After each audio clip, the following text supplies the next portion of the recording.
As footage hit social media of two gunmen running amok at Sydney's Bondi Beach on Sunday, one of the many things that shocked Australians was the sheer size and power of the guns involved.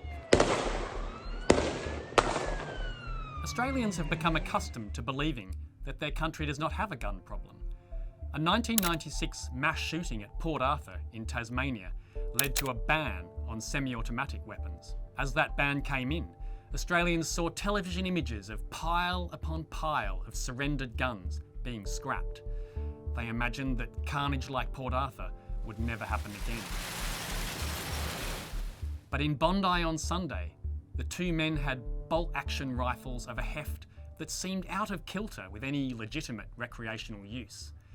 It later emerged that one of the alleged shooters owned at least half a dozen weapons.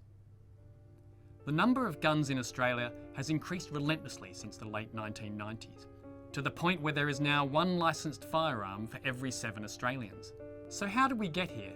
The new licensing regime in 1996 required every aspiring gun owner to pass a fit and proper person test, including police checks. They also have to attend a course in firearm safety. A permit is then required for each firearm purchase. Guns can only be bought from a licensed seller. The buyer must provide a genuine reason, then wait 28 days. The most common genuine reasons are for general hunting or pest control on farms.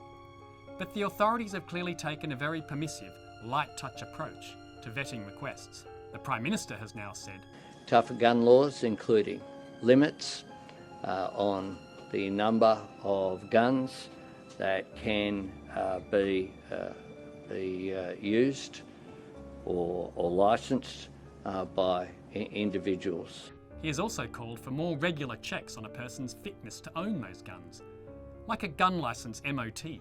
But the question is, will he succeed? Albanese will need to overcome a determined gun lobby and populist politicians like Pauline Hanson, whose opinion poll ratings are on the rise. He's planning to move quickly, like his predecessor John Howard did after Port Arthur in 1996. But even if Albanese does succeed, John Howard's earlier reforms only temporarily halted a rise in gun ownership and failed to prevent the Bondi massacre.